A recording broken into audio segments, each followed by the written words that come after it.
Now that anyone and everyone can share their opinion online, most people think it's a lot harder now to make money online and build a profitable personal brand. But actually, I think that the opposite is true.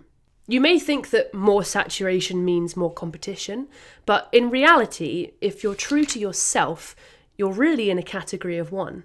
Social media and AI has blown the market wide open and allowed basically anybody to share their opinion. But more voices doesn't necessarily mean more quality voices. Like, all you need to do is scroll down on basically any LinkedIn post to find a myriad of AI-generated comments just saying things for the sake of saying them. And I'm not against leaning on AI to automate parts of a process, but outsourcing your personality, I don't think is going to do you any favors.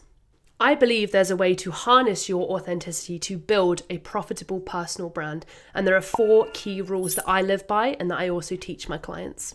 And by the way, this advice is assuming that you already have a proven offer, a dialed-in ICP, and proof that you can actually solve your ideal client's problems. Just be yourself online to build a profitable personal brand is terrible advice in isolation. I'm talking about using your personal brand, your content on LinkedIn to sell your product or service. And this is especially effective for founders of service-based products where you are the product. So before we dive into the 4 rules, let's just quickly talk about what I mean by a profitable personal brand. So to make money, you need to make sales, and to make sales, you need people to trust you. And this is where a personal brand comes in to build that trust. So this could be interpreted as an oversimplified view of what it means to make money, but at the end of the day, if people don't trust you, they are not going to buy from you. I believe that trust is the ultimate foundation of making any sale. So in order for your personal brand to be profitable, it needs to be proficient in building that trust with your prospects. Like if you take sales calls, for example, you want your content to be so damn good that people show up to that sales call basically just as a formality, right? They're already pre-sold. So while most of the market are relying on recycled templates or AI-generated content to put out their personal brand, they don't realize that they are shredding up that trust and that affinity that they've built with their audience that they could have spent ages building, possibly even years. Trust is the single most important ingredient when it comes to signing consistent clients, and that is a hill that I will die on. Okay, so now that we know what we're working towards, let's talk about the rules. So rule number 1 for building a profitable personal brand in 2026 is make every post undeniably you. As I said, AI sameness is peaking. RIP the M-. Your stories, your voice, your lived experience, your track record, personal anecdotes, these are all things that create and build trust in a way that no competitor or no LLM, ChatGPT, AI, whatever, none of them could replicate. And by the way, this is a huge reason why video content is often far more compelling than text-based content, right? Because you feel like you're actually sitting with somebody and getting an insight into their mind, into the way that they think, in the way that they hold themselves and present their ideas.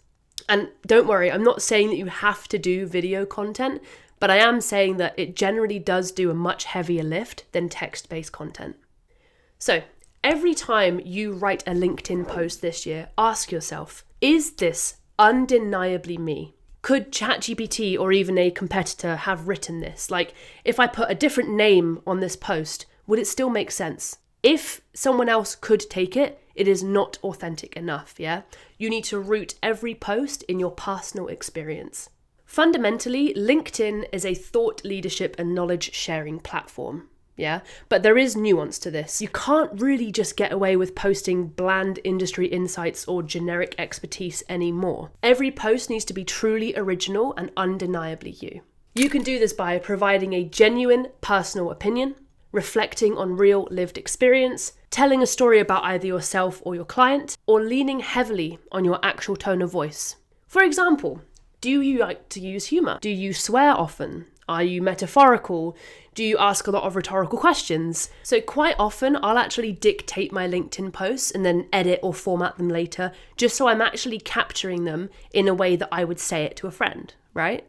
Rather than this overly polished, overly templatized kind of way of writing. So writing something that's undeniably you might sound a little airy-fairy, but at the end of the day, people buy from people. Yeah, there could be 100, 1,000, 10,000 other people selling the same thing that you sell.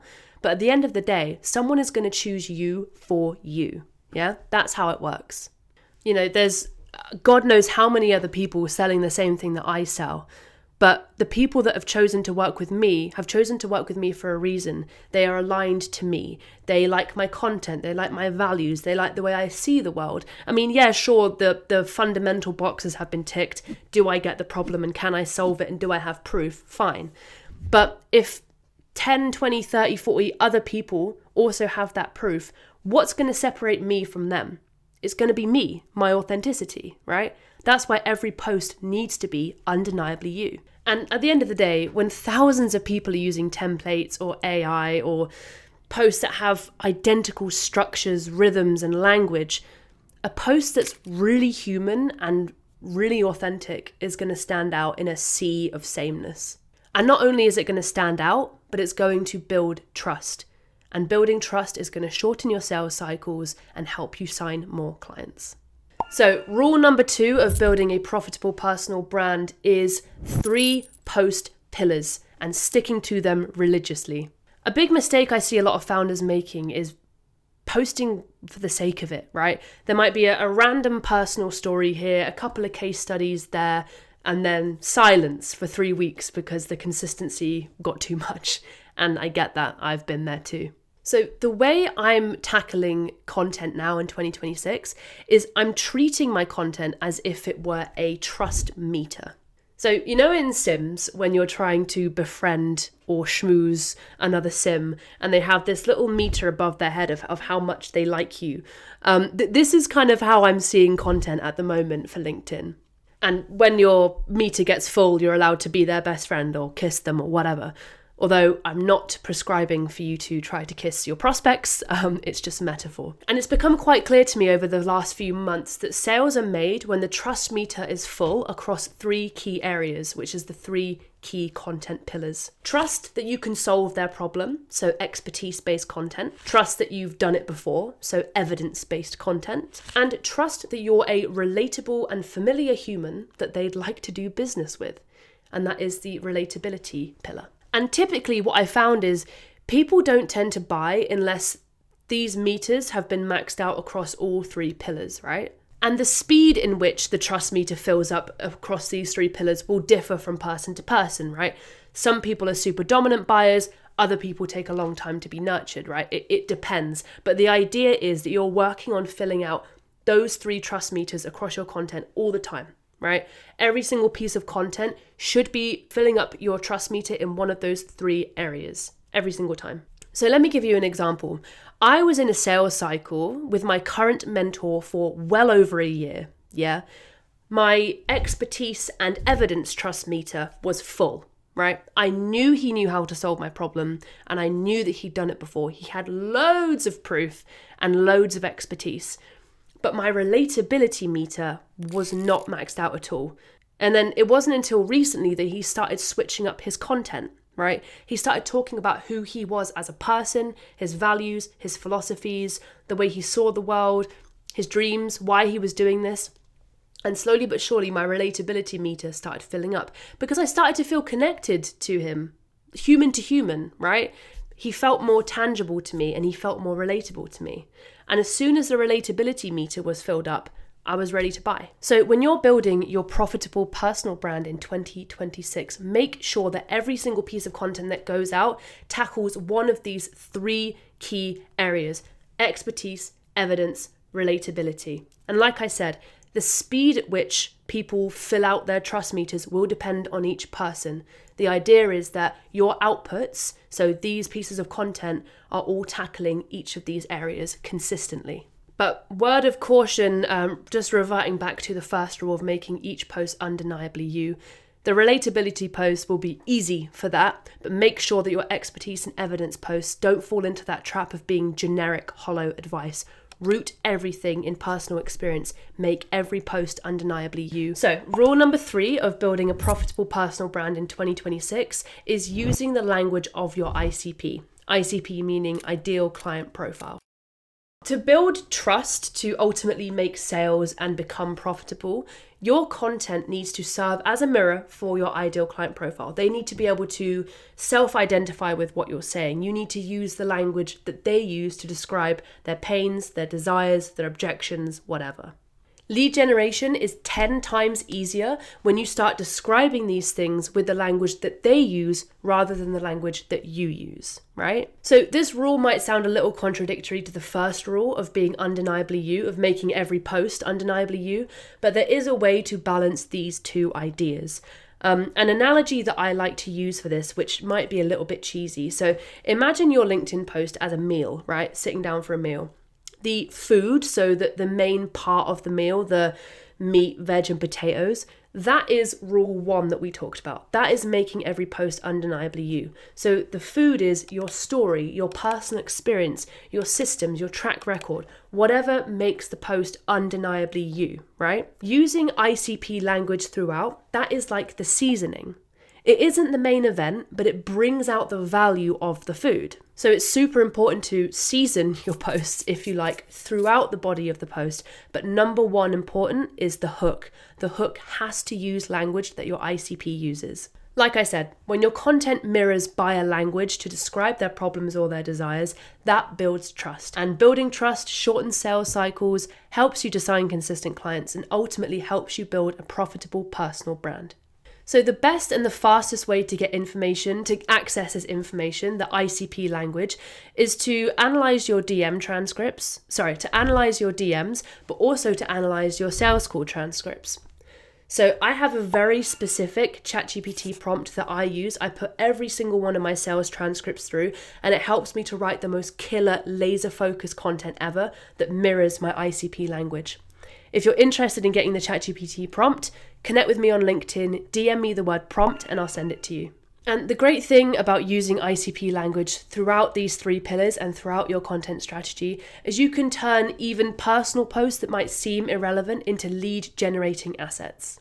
I personally think that rule 3 is one of the most important rules of all, because you can know your offer, your ideal client, inside out, upside down, back to front. But if you're not using the language that they use to describe their problems, they will not feel mirrored in your content.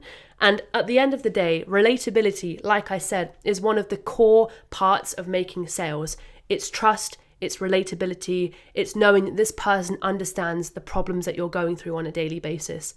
And what better way to do that than to use the language they describe their problems with? So we've made every post undeniably ourselves, rooting it in personal experience and making sure that no competitor or no AI could copy us.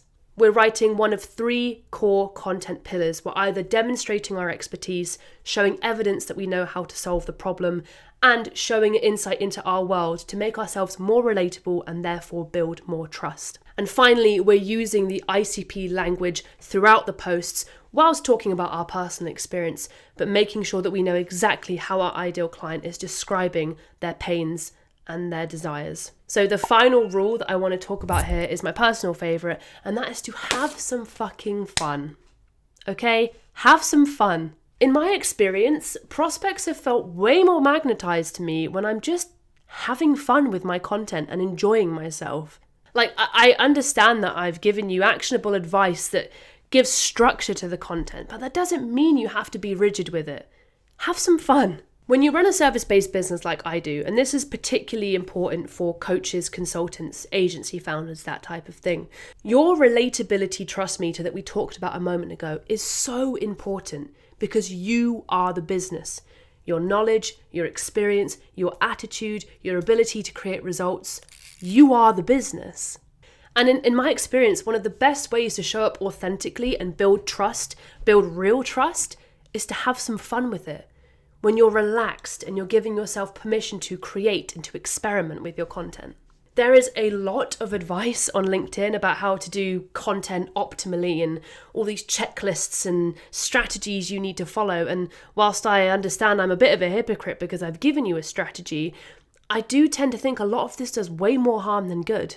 Because founders, freelancers, we start to overthink how we're showing up on LinkedIn. You might rather opt for a polished template than say something how you would genuinely say it in real life. And then what tends to happen is you start attracting clients who are completely misaligned to you, which ultimately may end up harming sales cycles in the long run, because somebody might show up to a sales call with you expecting a certain type of person that posts polished, rigid content, and then I show up swearing like a sailor and they think, what the fuck happened there? At the end of the day, what's the point in running your business if you can't have some fun with it? Like, why start it at all? And by tapping into your genuine self, your child self in some ways, you naturally attract people who are aligned to you. And alignment does a lot of heavy lift in sales, right? Because I guess it's another way of building that trust. When someone already likes how you think, how you speak, how you see the world, sales calls are easier, objections are easier to handle, trust builds quicker, and working together actually feels good and not like an uphill battle the whole time. And this part of the process, this having fun, is one of my favorite things to work on with clients, right? Because we can double down on what they love, on what they enjoy, and create a profitable personal brand out of things that feel good. So having fun, I'm not saying to post absolute nonsense and throw every caution to the wind. Like, I do think following rules 1 to 3 would still be in your best interest, but letting yourself be opinionated if that's what you want. Referencing things that you care about, music, fitness, travel, whatever. Posting the occasional meme every now and then because we're on a spinning fucking rock and everyone takes it too seriously. And, most of all, writing how you speak, not how people expect you to speak, but making sure that the ideal client profile can see themselves in the content too. At the end of the day, if your content is overly polished or sanitized, you'll know what I'm going to say, because it's a very age-old saying. If you try to appeal to everyone, you're really appealing to no one. And appealing to no one is not an effective strategy for building a profitable personal brand in 2026. And at the end of the day, it's fucking impossible to be liked by everyone. So just try to be liked by the right people, right? When you enjoy your content, you post consistently, you stop overthinking it, you sound confident without trying, and your audience get familiar with you, not a persona. And the more consistent you are because you're having fun, the more momentum you're going to build. So those were my 4 top tips for building a profitable personal brand on 2026 through LinkedIn content. Like I said earlier in the video, if you're interested in getting the ChatGPT prompt I use for my sales call transcripts to write killer content, connect with me on LinkedIn and DM me the word prompt. Either way, I sincerely hope that you found this video useful. I hope you enjoyed watching it as much as I enjoyed making it, and I'll see you in the next one. Bye!